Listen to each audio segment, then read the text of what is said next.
अस्सलाम वालेकुम स्टूडेंट्स। आज की इस लेक्चर में हम देखेंगे introduction and history of microbiology. तो स्टार्ट करने से पहले हम देख लेते हैं कि इसमें हमने कौन कौन सी टर्म्स को डिस्कस करना है। सबसे पहले इसकी डेफिनेशन को देखना है, then introduction, history of microbiology, early history of microbiology and इसमें हम देखेंगे Louis Pasteur and germ theory को, और then development of microbiology and modern microbiology. तो सबसे पहले इसकी डेफिनेशन देखते हैं। माइक्रोबायोलॉजी बायोलॉजी की वो ब्रांच है जिसमें हम स्मॉल माइक्रो ऑर्गेनिज्म यानी कि माइक्रो ऑर्गेनिजम्स को स्टडी करते हैं और इनके जो इफ़ेक्ट्स हैं ह्यूमंस पे उनको स्टडी करते हैं। इसको हम इस तरह भी कह सकते हैं कि ये उन माइक्रो ऑर्गेनिजम्स की या उन ऑर्गेनिजम्स की स्टडी के लिए इस्तेमाल की जाती है जो आम आंख से नज़र नहीं आते, जिन्हें देखने के लिए माइक्रोस्कोप की ज़रूरत होती है। तो इसमें हम bacteria, fungi, protozoa, parasitic worms, viruses etcetera को स्टडी करते हैं। अब इसका हम इंट्रोडक्शन देखते हैं। इसके इंट्रोडक्शन में हमने 3 चीज़ों को डिस्कस करना है। सबसे पहले हमने देखना है कि इसका हैबिटेट कौन सा है, किस एनवायरनमेंट में रहते हैं ये, और सेकंड हमने देखना है कि ये कैसे हार्मफुल होते हैं यानी कि डिसीज़ कॉजिंग कैसे होते हैं और बेनिफिशियल कैसे होते हैं। ये 3 चीज़ें हम इसके इंट्रोडक्शन में देखेंगे। तो सबसे पहले हम जानते हैं कि इनके हैबिटेट कौन कौन सा है, किस तरह रहते हैं। माइक्रो ऑर्गेनिज्म जो हैं ये बहुत ज़्यादा तादाद में ज़मीन पर हर जगह, हर इन्वायरमेंट में मौजूद होते हैं। हर जगह कैसे होते हैं, अगर हम किसी माउंटेन के टॉपेस्ट पार्ट की बात करें तो ये वहाँ भी मौजूद होते हैं। अगर हम किसी ओशन के डीपेस्ट पार्ट की बात करें तो ये वहाँ भी मौजूद होते हैं, यानी कि ये डार्क जो केव होती हैं उनमें भी मौजूद होते हैं और mile downs with in the crust of earth भी मौजूद होते हैं। माइक्रोब्स, जिनको माइक्रो ऑर्गेनिजम्स भी कहते हैं, ये तकरीबन हमारी अर्थ का हाफ बायोमास बनाते हैं और इनकी बहुत ज़्यादा डाइवर्सिटी होने की वजह से हमारी लाइफ के डिफरेंट एस्पेक्ट्स पे डिफरेंट तरीके से ये असरअंदाज होते हैं। अच्छा जी, तो ये मैंने कहा था हार्मलेस भी होते हैं और बेनिफिशियल भी होते हैं। सबसे पहले हम देखते हैं कि बेनिफिशियल किस तरह से होते हैं, देन हम इनकी बात करेंगे कि ये हार्मलेस कैसे होते हैं।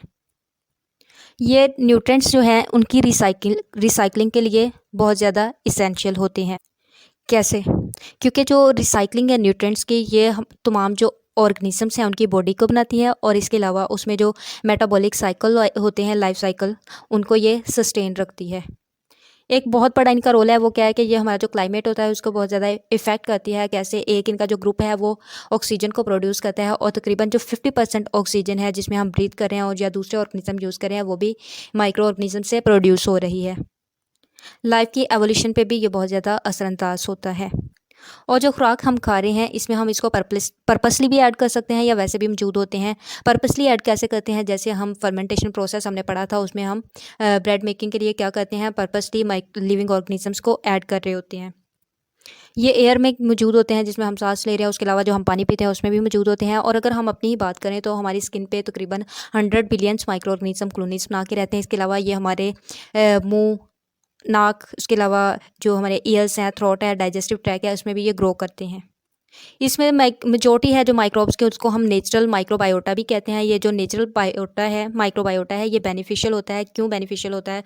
जो हमारे अंदर डिसीज़ हो रही होती है उसमें एज अ रेजिस्टेंट ये यूज़ हो रहा होता है, डिसीज़ कोज होने से ये बचा रहा होता है। और इसके अलावा ये रेगुलेट करता है डेवलपमेंट एंड न्यूट्रिशन के प्रोसेस को। इंसान होने के नाते हमें भी इन्फेक्टेड होना चाहिए। क्यों इन्फेक्टेड होना चाहिए? क्योंकि ये एक तो हमें डिसीज़ से बचा रहा है एंड दूसरा जो हमारे मेटाबॉलिक साइकिल्स हैं वो भी इन्हीं की वजह से चल रहे हैं। जब भी हम एक वर्ड बैक्टीरियम या वायरस सुनते हैं तो हमारे माइंड में सबसे पहले क्या आता है कि ये इन्फेक्शन है या डिसीज़ है। ऑल्दो जो पैथोजेंस होते हैं ये बहुत ज़्यादा कम तादाद में होते हैं, रेयर होते हैं, लेकिन फिर भी ये पीरियडिकली एपिडेमिक्स डिसीज़ कॉज कर रहे होते हैं लैंड पे। एपिडेमिक्स डिसीज़ कौन सी होती हैं? वो बायोमराज, जैसे कि प्लेगो है, कोलरा है, स्मॉल पॉक्स है। ये हिस्टोरिकली माइक्रोबायोलॉजिकली डिसीज़ हैं जिनको हम स्लेट वाइपर्स भी कह सकते हैं। अगरचे आज के दौर में हमारे पास एंटीबायोटिक्स और वैक्सीन्स मौजूद हैं इसके इलाज के लिए, लेकिन फिर भी कुछ जो हैं पैंडेमिक या पैनिक डिसीज़ अभी तक मौजूद हैं, जैसे कि एड्स है, उसके अलावा स्वेयर एक्वायर्ड रेस्पिरेटरी सिंड्रोम है। ये जो स्वेयर एक्वायर्ड रेस्पिरेटरी सिंड्रोम है ये वायरस की वजह से होती है और ये एसोसिएट है कोविड से। इसके अलावा रिसेंटली जो एवियन है, उसके अलावा स्वाइन इन्फ्लुएंजास हैं, ये भी वर्ल्ड वाइड कोज कर रहे हैं। अगर माइक्रो ऑर्गेनिज्म सिर्फ डिसीज़ कॉजिंग एजेंट होते तो आज इस दुनिया में कोई भी मौजूद नहीं होता। ये सिर्फ डिसीज़ कॉजिंग एजेंट नहीं है बल्कि बेनिफिशियल भी हैं। कैसे हैं मैंने आपको पहले बताया है। अब हम देखते हैं कि माइक्रो ऑर्गेनिज्म का कब पता चलना शुरू हुआ था और किसने सबसे पहले बताया था। इवन दो माइक्रो ऑर्गेनिज्म का लोग कहते हैं कि इसकी स्टडी पास्टर और कोच ने की थी, लेकिन इन्होंने फर्स्ट रिपोर्ट नहीं किया था माइक्रो ऑर्गेनिज्म को। इनकी स्टोरी की तरफ चलते हैं। ये तकरीबन 1600s बैक अगर बात करें तो तब इनका पता चला था, लेकिन तब ये इनको माइक्रो ऑर्गेनिजम्स का नाम नहीं दिया गया था। जैसे ही 17th सेंचुरी शुरू हुई तो इसमें ऑब्जर्वेशन जो हैं साइंटिस्ट के वो बहुत ज़्यादा होने लगे। सबसे पहले दो इंडिविजुअल्स जिसमें डच स्पेक्टिकल मेकर्स हैं और ज़ेचेरियास जेंसन, इन्होंने डिस्कवर किया कि अगर हम दो कन्वेक्स लेंसेज लें और इनमें किसी स्मॉल ऑब्जेक्ट को रखें तो वो हमें लार्जर दिखाई देगा। इसके बाद कुछ इंडिविजुअल्स से जैसे कि हॉलैंड, इंग्लैंड एंड इटली, इन्होंने फर्दर टू लेंस सिस्टम को दरियाफ्त किया। उसके बाद 1625 में डिफरेंट साइंटिस्ट ने इनके लिए टर्म यूज़ की माइक्रोस्कोपियो या माइक्रोस्कोप।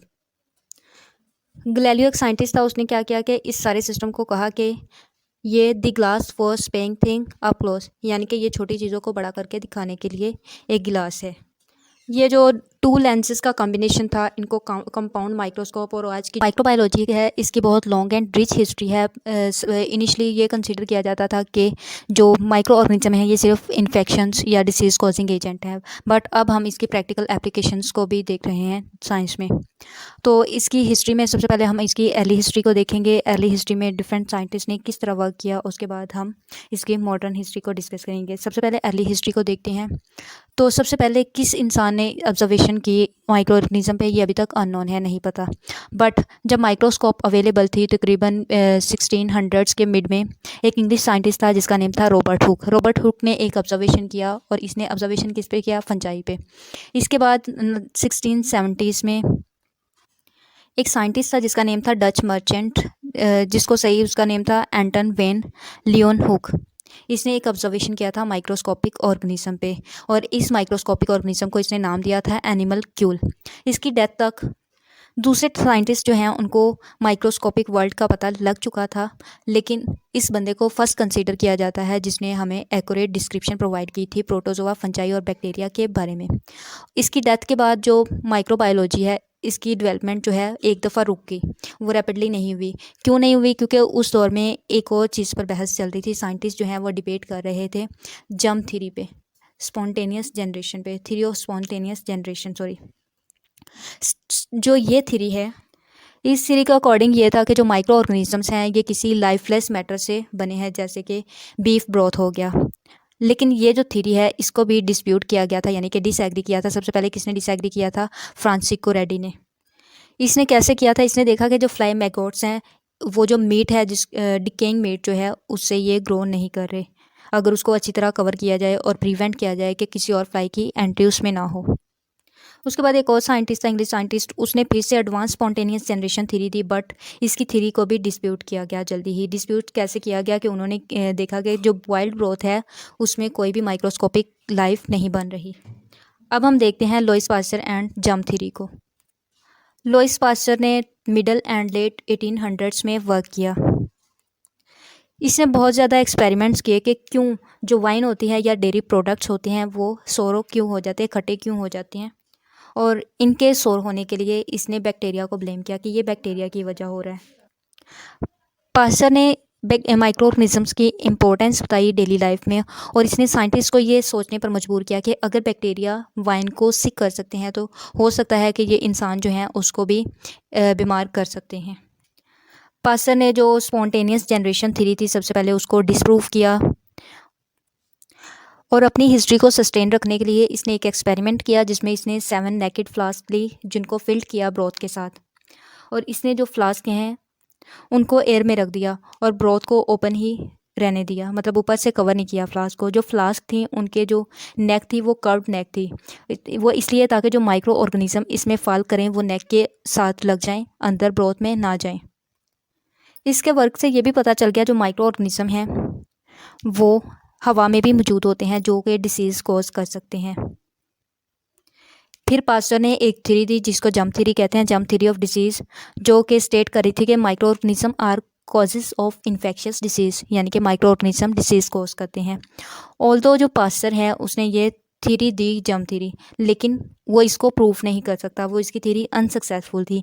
इसके बाद एक साइंटिस्ट था रॉबर्ट कोच ने प्रूफ के साथ इस थ्योरी को पेश किया। इसने क्या किया, रॉबर्ट कोच ने सबसे पहले इसने एंथ्रेक्स बैक्टीरिया जो है वो किसी भी ऑर्गेनिज्म से था उसको उसने कल्टीवेट किया।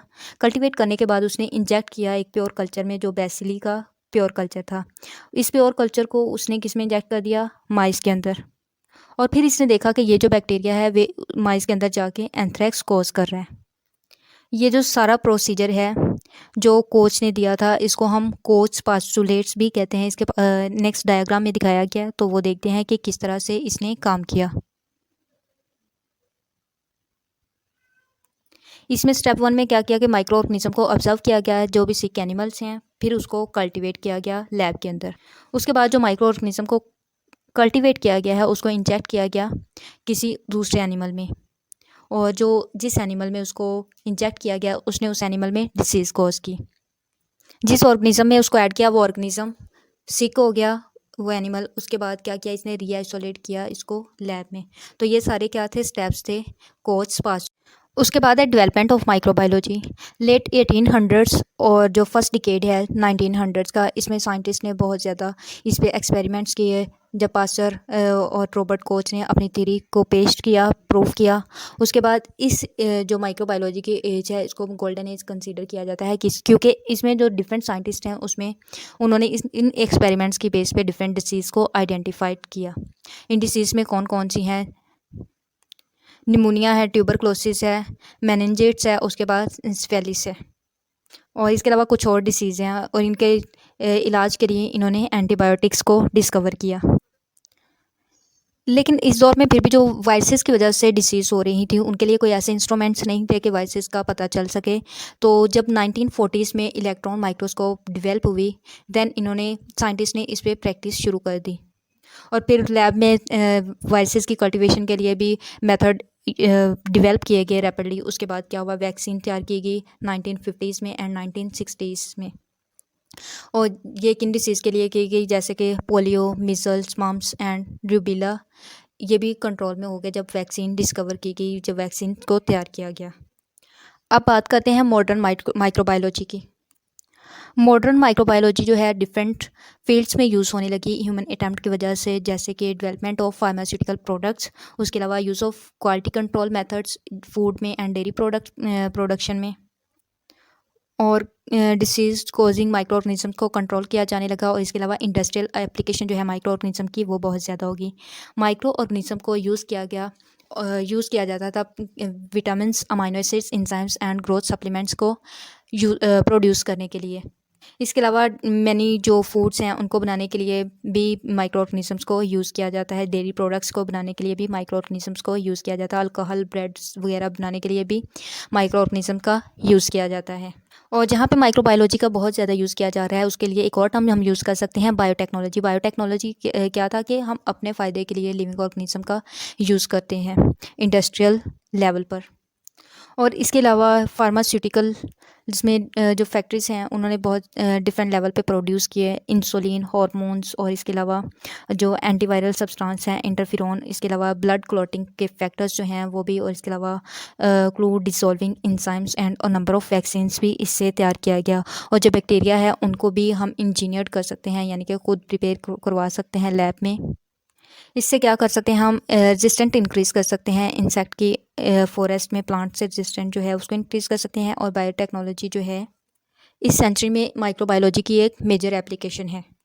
जो माइक्रोबियल मेंबर्स हैं यानी कि माइक्रोब्स हैं ये वेरी डाइवर्स हैं, जिसमें बैक्टीरिया, साइनोबैक्टीरिया, रिकेट्स, और इसके अलावा फंजाई, यूनिसेलुलर अल्जी, प्रोटोजोआ, वायरसेस वगैरह आते हैं। जो मेजॉरिटी है जो इन ऑर्गेनिजम्स में से वो कंट्रीब्यूट करते हैं जो ह्यूमंस हैं, ह्यूमन की लाइफ है, इसकी क्वालिटी और इसके अंदर जो केमिकल की वजह से रिएक्शंस हो रहे हैं और जो नेचुरल इनका इन्वायरमेंट है उसको मेंटेन रख सकें। कैसे मेंटेन रखते हैं, ये रिसाइकलिंग करते हैं carbon, nitrogen, sulphur and phosphorus and other elements की। और जो कुछ स्पीशीज़ हैं माइक्रो ऑर्गेनिज्म की ये इन्फेक्शियस डिसीज़ कोज करते हैं, जैसे कि मैंने पीछे भी बताया था। ये कैसे करते हैं, एक पावरफुल टॉक्सिन जो है उसको अपनी बॉडी में रिलीज़ करते हैं, जो इन्फेक्ट करता है दूसरे सेल्स को, जिसकी वजह से डिसीज़ कॉज होती है। तो इस टॉपिक में हमने क्या पढ़ा, एक दफ़ा उसकी रिवीजन कर लेते हैं।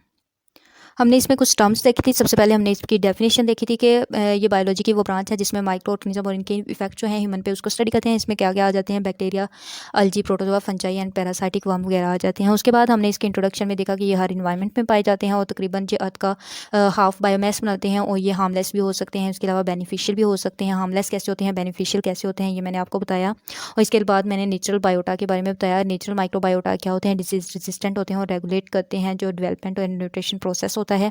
उसके अलावा ये डिफरेंट डिसीज़ कोज कर सकते हैं क्योंकि ये हार्मलेस होते हैं। इसमें कौन कौन सी डिसीज़ है, पेलेगो, कॉलरा एंड स्मॉल पॉक्स, ये कौन सी होती हैं, एपिडेमिक्स डिसीज़ होती हैं, इनको स्लेट वाइपर्स भी कहते हैं।